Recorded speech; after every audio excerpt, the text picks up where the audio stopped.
Hello student, मेरा नाम है सौरभ। मेरे YouTube channel Saurabh study material में आप सभी का स्वागत है। केमिस्ट्री की फर्स्ट चैप्टर चल रहा था ठोस अवस्था, उसको कंटिन्यू कर रहे हैं क्लास को।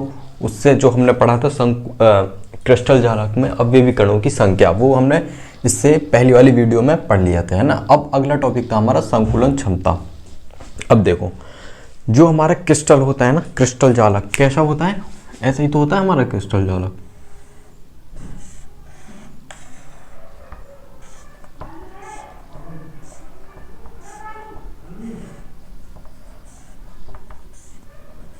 ऐसा ही होता है ना, कुछ कुछ ऐसा ही होता है। देखो ये रहा, है ना। अब ये देखो, ये कैसे बना था?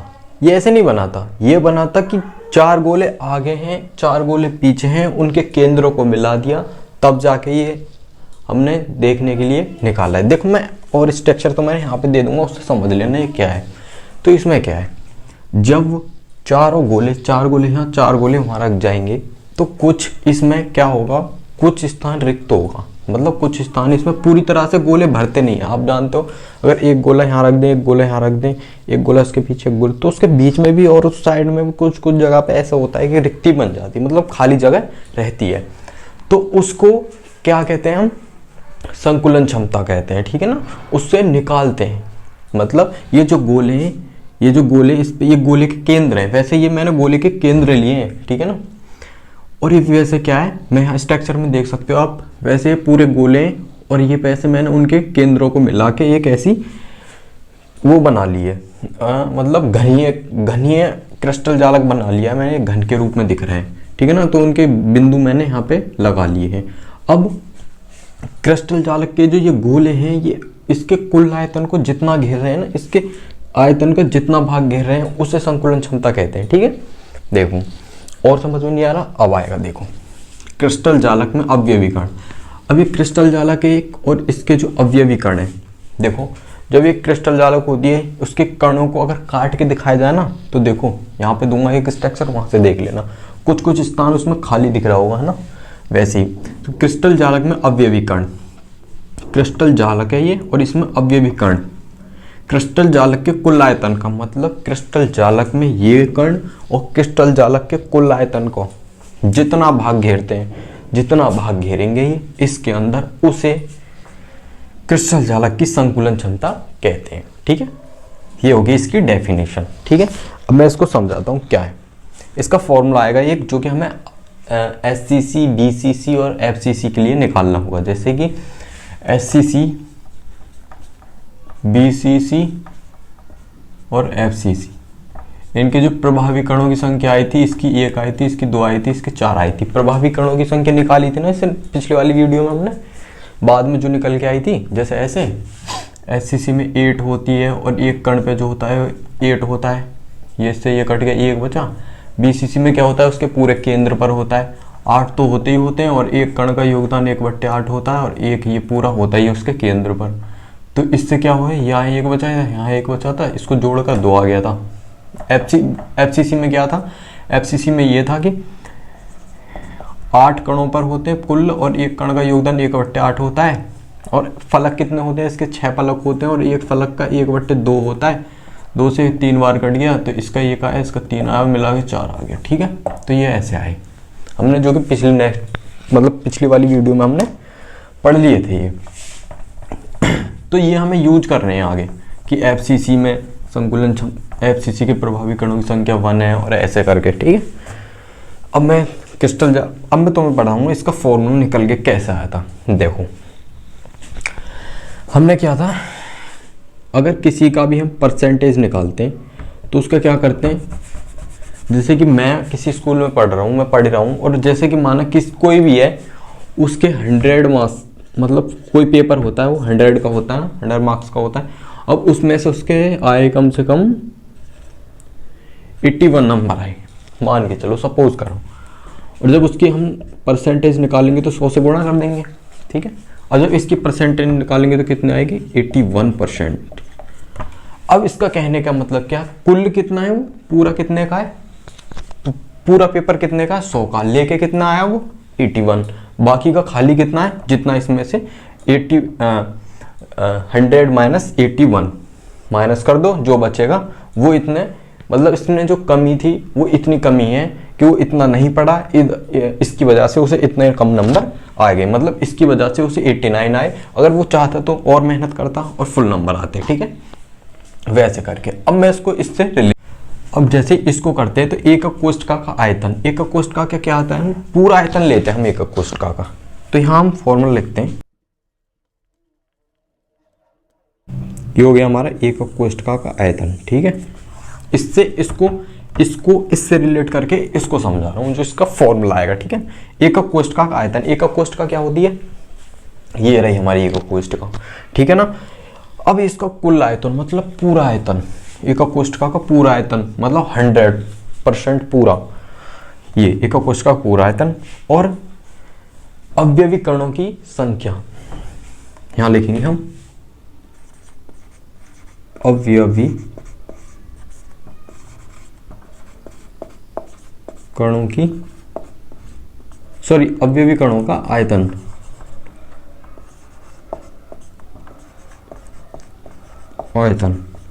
क्योंकि ये भी पूरा है और ये भी पूरा है और ये भी आयतन है, ये भी आयतन लेंगे हम। इसका आयतन होता है वो जितना भाग को घेर रहा है, ठीक है ना। अवयवी कणों का भी कुछ आयतन होता है। अवयवी कण क्या होते हैं, ये जो गोले बने पड़े हैं ये होते हैं अवयवी कण, कुछ ही होता है, अणु परमाणु आयन कुछ भी हो सकते हैं, ठीक है ना। एकक कोष्ठका होती है ये पूरी, अवयवी कण होते हैं ये गोले, वो है उनका आयतन, मतलब ये पूरी एकक कोष्ठका का आयतन और उनके जो गोले रखे हैं उनका आयतन, ये ऐसे निकल गया, ठीक है। इसे क्या कहते हैं हम, संकुलन क्षमता।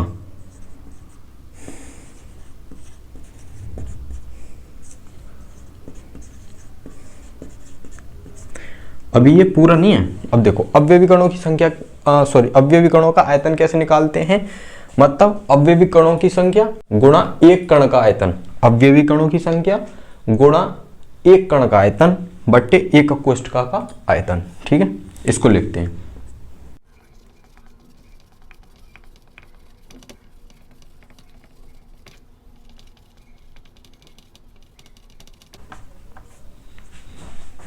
और सॉरी सबसे बड़ी प्रॉब्लम हो गई हमें, क्योंकि हम संकुलन क्षमता का मतलब परसेंटेज निकाल रहे हैं उसकी। यहाँ से हमने 100 का करा था, यहाँ भी हम 100 का ही करेंगे गुणा, ठीक है, यहाँ भी 100 का होगा तब निकलता है।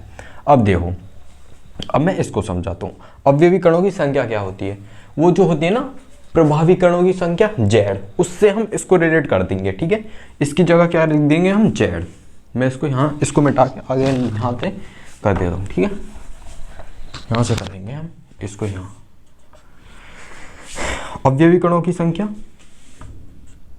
Z मान ली, ठीक है, और एक कण का आयतन। अब देखो माना ये कोई कण क्या होता है, एक ठोस गोले के रूप में माना जाता है कण, वो r त्रिज्या है उसकी, तो उसका आयतन कितना होगा, एक गोले का आयतन कितना होता है 4/3 πr3, यही होता है ना, अपॉन एकक कोष्ठका का आयतन। एकक कोष्ठका का आयतन क्या होता है, मतलब एकक कोष्ठका की जो विमा होती है ना उसका आयतन, ये एकक कोष्ठका। घन का आयतन कितना होता है, ए की क्यू होती है ना, तो यहां लिखेंगे हम ए क्यू इंटू 100, यहाँ हमारा हो गई, ठीक है ना। ये है हमारा प्रॉपर संकुलन क्षमता का फॉर्मूला।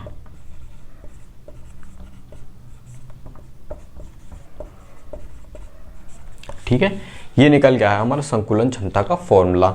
ये हमारी प्रभावी कणों की संख्या, जिसको हमें इन्हें देख के लिखना है। जैसे एससीसी के लिए हम डेरिवेशन करेंगे तो जेड का मान रखेंगे, प्रभावी कणों की संख्या रखेंगे 1, अगर बीसीसी के लिए करेंगे तो 2 रखेंगे, और एफसीसी के लिए करेंगे तो 4 रखेंगे। ठीक है, ये है हमारे जेड का मतलब। ए क्यू और आर क्यू, ये मैंने तुम्हें, ये गोले के आयतन से आया और ये घन के आयतन से आया, ठीक है ना, इंटू 100 रहेगा हमारा। अब देखो यहाँ तक पूरा क्लियर है, ठीक है, बिल्कुल क्लियर है, यहाँ तक कोई मैंने कुछ नहीं करा है, बस जो जो आया वो चीज़ मैंने कंडीशन आगे लिख दी। ठीक है, अब हम करते हैं डेरिवेशन, काय के लिए, संकुलन क्षमता आधे एकक कोष्ठका के लिए, मतलब एससीसी के लिए। तो इसको मिटाता हूँ मैं और अगले डेरिवेशन करते हैं। ठीक है, तो देखिए ये हमने लिख लिया है संकुलन क्षमता आधे एकक कोष्ठका की। ठीक है, अब देखो इसको अच्छे से समझेंगे हम। पहले हम बनाते हैं आधे को कोष्ठ का। देखो ये रही हमारी आधे को कोष्ठ का, ये हमारी है आधे को कोष्ठ का, ठीक है। ये हमारे कोनों पे इसके कर्ण लगे हुए हैं, ये पूरे कर्ण नहीं है, उनके केंद्रों को मिला के ये ऐसी बनाई है मैंने, ठीक है। ठीक है, अब क्या करते हैं हम, सबसे पहले संकुलन क्षमता आधे का कोष्ठक की जब निकालेंगे, ये होती है हमारी आधे का कोष्ठक SCC। इसकी जब संकुलन क्षमता निकालेंगे तो हम सबसे पहले R निकालेंगे इसमें, ठीक है ना, विमा निकालेंगे हम इसकी। तो विमा निकालने के लिए क्या करेंगे हम, इसकी सबसे पहले हम इसको उठाएंगे, देखो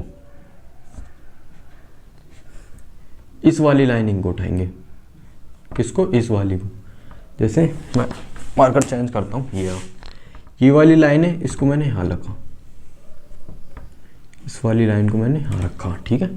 अब ये जो कर्ण है ये उनके केंद्र हैं, ठीक है ना, ये उनके केंद्र हैं। अब मैं इन पूरे गोलों को बनाता हूँ यहाँ। तो ये जब गोले बनेंगे तो ऐसे बनेंगे, ठीक है, और ये जब गोला बनेगा तो ऐसे बनेगा, ठीक है।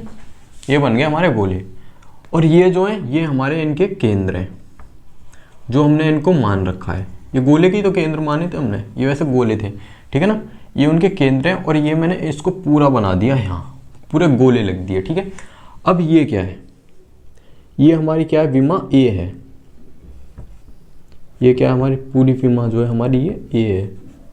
कहाँ से कहाँ तक, यहाँ से यहाँ तक विमा हमारी A है, और यहाँ से यहाँ तक जो त्रिज्या वो R है, और यहाँ से यहाँ तक त्रिज्या जो R है, ठीक है ना। और यहाँ से यहाँ तक की त्रिज्या अलग है, वो गोले से बाहर है, उसको नहीं लिखेंगे हम, हमें सिर्फ यहाँ। सबसे पहले हम विमा निकालते हैं इसकी। तो देखो ये क्या हो जाएगा, ये 2R आ रहे, तो A बराबर क्या हो जाएगा, A बराबर हो जाएगा हमारा 2R। सबसे पहली कंडीशन आ जाएगी ये। तो हम यहाँ लिखेंगे इसके हिसाब से A बराबर 2R, क्वेश्चन फर्स्ट, ठीक है। नहीं आया समझ में, मैं समझाता हूँ। इसको मैंने यहाँ उठाया, जो ये कर्ण है ये उनके केंद्र है, ये मैंने उनका पूरा गोला बना दिया है, ठीक है ना। अब यहाँ से यहाँ तक क्या है, ये एक विमा है, तो मैंने इस विमा को यहाँ दर्शा दिया। यहाँ से यहाँ तक की दूरी गोले की त्रिज्या ये R है, यहाँ से यहाँ तक गोले की त्रिज्या R है, तो A बराबर मैंने 2R कर दिया, कोई दिक्कत नहीं है, यहाँ पे आ गई। अब निकालेंगे हम प्रभावी कणों की संख्या। SCC के लिए कितने थे, हमने आधे का कोष्ठक के लिए निकाल रहे हैं, इसे आधे का कोष्ठक को SCC ही कहते हैं। इसमें कितना होता है, 1 होता है, ठीक है। अब देखो संकुलन क्षमता का सूत्र लिखते हैं पहले हम।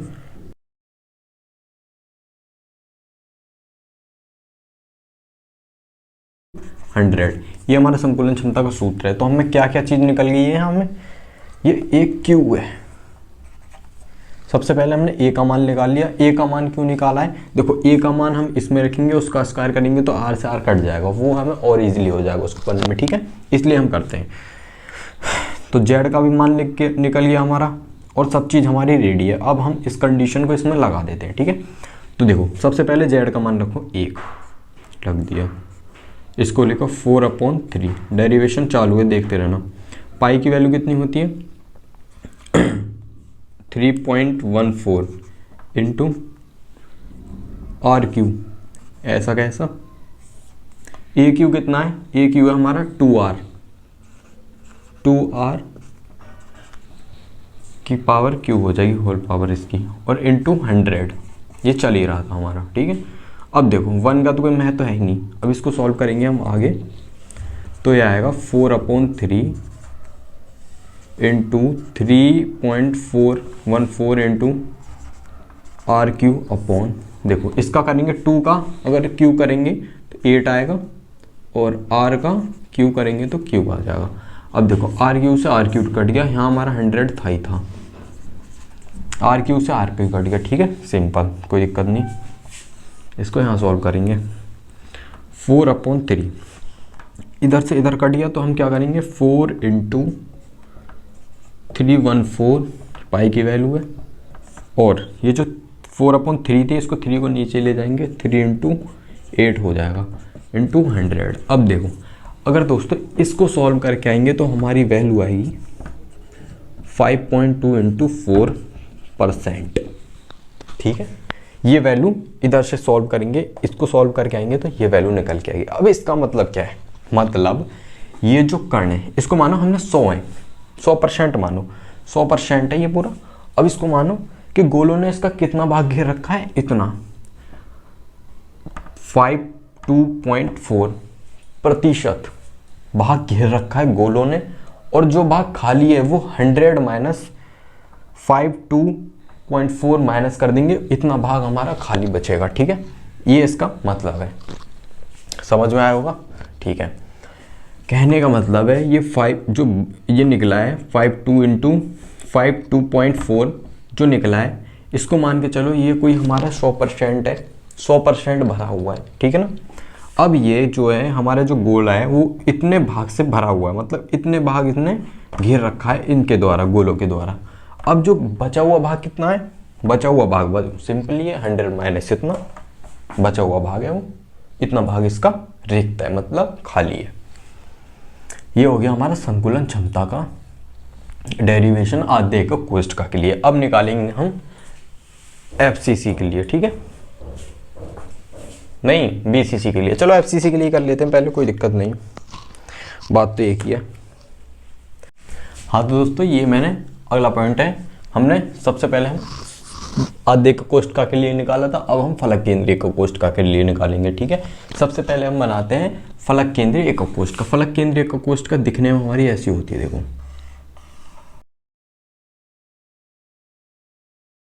कर्ण, कर्ण नहीं है ये पूरे, उनके केंद्र हैं जिनको मिला के हमारी ये पूरी ये जो हमारी पूरी घनी एकक कोष्ठक बनी है, मतलब आधे एकक जो भी ये कोष्ठक बनी है ये पूरे उनको केंद्रों को मिलाकर बनी है। अब देखो फलक केंद्रीय एकक कोष्ठक में क्या होता है, कोनों पर कण होते हैं, उसके प्रत्येक फलक के केंद्र पर होते हैं। फलक के केंद्र एक तो हमारा ये रहा,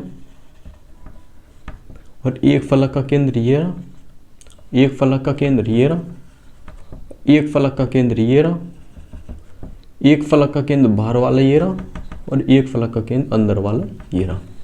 गिन लो 6 होंगे फलक। ठीक है, अब क्या करते हैं हम इसमें, सबसे पहले उसमें जैसे निकाला था हमने ये वाले हिस्सा लिया था, अब इसका हम ये वाला हिस्सा निकालेंगे इसमें से। ठीक है, ये वाला हिस्सा निकालने के लिए हम ऐसे बताता हूँ, ये वाला हिस्सा है ये वाला। ठीक है, ये वाला हिस्सा है ये पूरा, ये हमारा केंद्र का कण ये रहा पूरा।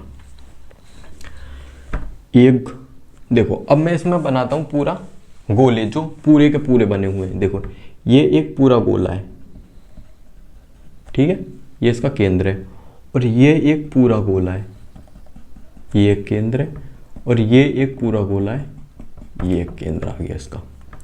ठीक है ना।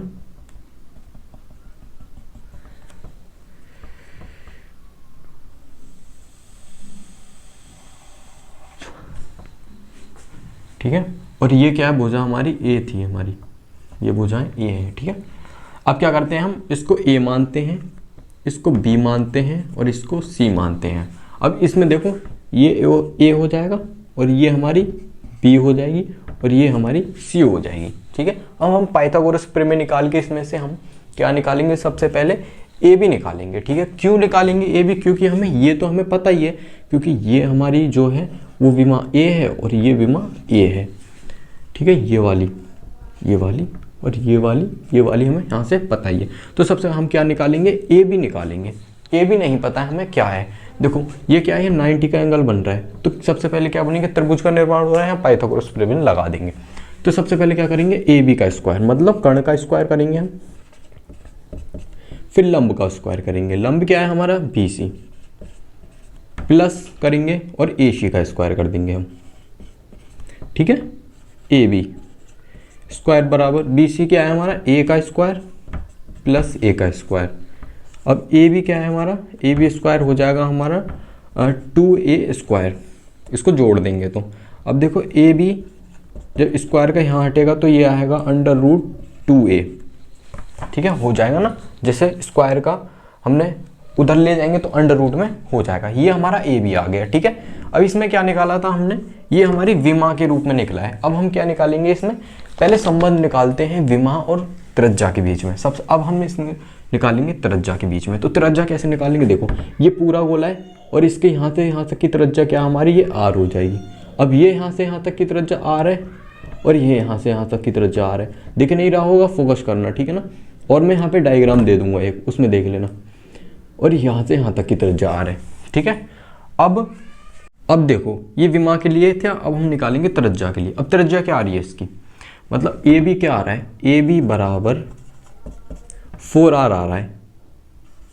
4r कैसे आ रहा है, क्योंकि देखो एक r ये रहा इस गोले की त्रिज्या और ये पूरा गोला है। अब इस गोले की त्रिज्या निकालेंगे तो इसका मिडल पॉइंट ये, इसकी त्रिज्या यहाँ से यहाँ तक r, इसकी त्रिज्या यहाँ से यहाँ तक r। अब ये पूरा गोला है, इसकी त्रिज्या इसमें आ रही है और बाहर का गोला इसका बाहर है। क्योंकि मैंने पहले बताया था जो हमने कण निकाला था, मतलब आधे का कोष्ठका में प्रभाव, वो जो कणों की संख्या निकाली थी, वो पूरी जो गोला है उसका पूरा भाग एक कोष्ठका में नहीं होता है, उसका कुछ भाग एक कोष्ठका के बाहर होता है। इसलिए देखो ये एक कोष्ठका के बाहर जो है वो इसका भाग है, ठीक है ना। इस वजह से इसकी जो त्रिज्या आ रही है ये r है और ये r है, ये r है, ये r है। इसको जोड़ के हो गया हमारा 4r, ठीक है। अब इनके संबंध निकाल देंगे हम इनके बीच में, ठीक है ना, जिसकी जगह हम a की वैल्यू रख सकते हैं। अब देखो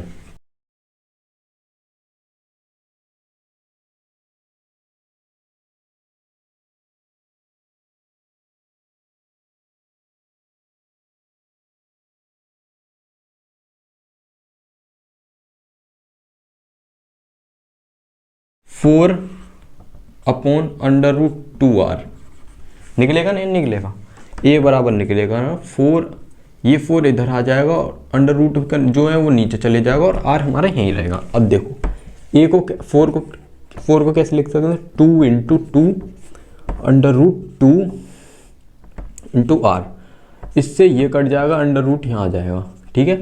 अब a बराबर क्या हो गया, अंडर रूट r, ये हमारा a कमा है, अंडर रूट 2r आ जाएगा। a बराबर अंडर रूट 2r, a की वैल्यू निकाल ली हमने, सबसे पहले इनका संबंध निकाल लिया, ठीक है। अब हम निकालेंगे प्रभावी कणों की संख्या। प्रभावी कणों की संख्या हमें नेचुरली याद होनी चाहिए, ठीक है ना, जो कि हमें पहले ही साइंटिस्टों ने हमें पहले ही उसका मान हमें दे रखा है, ठीक है ना। तो FCC की वैल्यू कितनी होती है, प्रभावी कणों की संख्या कितनी होती है उसकी, प्रभावी कणों की संख्या होती है उसकी 4।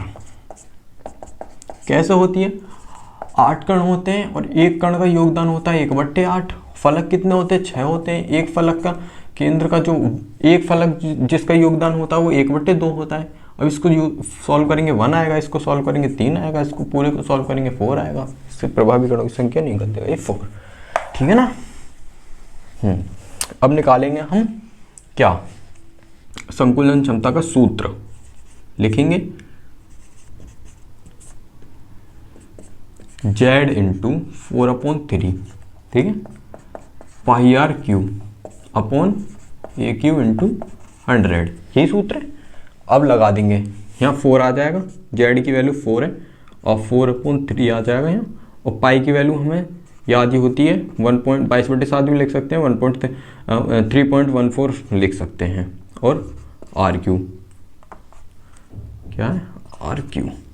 देखो अब ये भी, सॉरी यार मैं इसको स्क्वायर कर देता हूँ बार बार, ये ए क्यू है, घन का आयतन, घन की भुजा का आयतन होता है ए क्यू, ठीक है।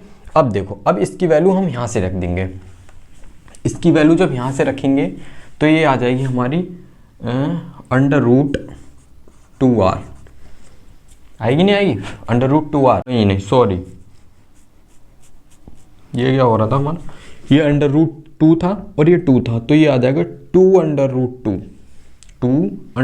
2r, क्योंकि देखो इस अंडर रूट से हमने 2 को काट दिया, इस वजह से अंडर रूट 2 यहाँ आ गया, ये अंडर रूट 2 है और इसके इंटू हो रहा है यहाँ 2 का, तो क्या लिखेंगे 2 इंटू अंडर रूट 2r, ये था यहाँ, तो यहाँ हमारा 2 आ जाएगा। तभी तो मैं कह रहा था कुछ मिस्टेक्स लग रही मुझे। ये हो गया हमारा 100, जो कि हमारा पहले से ही चल रहा था, ठीक है, कुछ नहीं करा है। अब करेंगे जो करना है हमें, 4 लिखे हो 4/3 इंटू 3.14 इंटू r क्यूब, इसको अलग लिखेंगे, 2 अंडर रूट 2 का क्यूब करेंगे और r का अलग क्यूब करेंगे, r क्यूब से r क्यूब कट जाएगा और इस 100 को चल ही रहा है ये, ठीक है, इंटू में, ये हो गया, r क्यूब से r क्यूब कट गया। अब देखो, अब हम सारी चीज़ों को सॉल्व कर सकते हैं, इसको सॉल्व कर सकते हैं, इसको सॉल्व कर सकते हैं। अब देखो इसको सॉल्व करने पर क्या आएगा हमारा 74% भाग जो है वो गोलों के द्वारा घिरा हुआ है, और जो बाकी का भाग है 100 में से 74 माइनस कर देंगे, उतना भाग इसका रिक्त है, मतलब खाली है। अब देखो इसमें तुमने एक चीज पे ध्यान दिया, प्रभावी कणों की संख्या जो आधे एकक कोष्ठक में थी 1, तो उसकी प्रभावी कणों की संख्या 1 थी, मतलब वो कम थी, तो उसमें भी हमें जो गोलों का आयतन जो मिला था वो भी कम मिला था, ठीक है ना। उसका गोलों का आयतन मिला था 52.4% है ना, और इसका कितना मिला 74, ठीक है ना।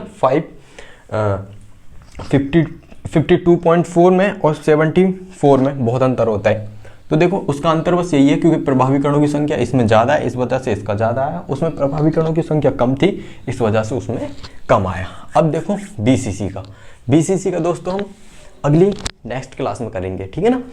अगर देखो ये कुछ नहीं है, बस सिस्टमेटिक तरीके से समझना है और बाकी चीज़ों को वैसे के वैसे लगाना है, ठीक है। कुछ ज़्यादा इसमें है नहीं, फ्रैंकली ले जाना है, ठीक है ना। चीज़ों को ऐसे नहीं लेते हैं, चीज़ों को समझो सोचो तब जाके करना होता है।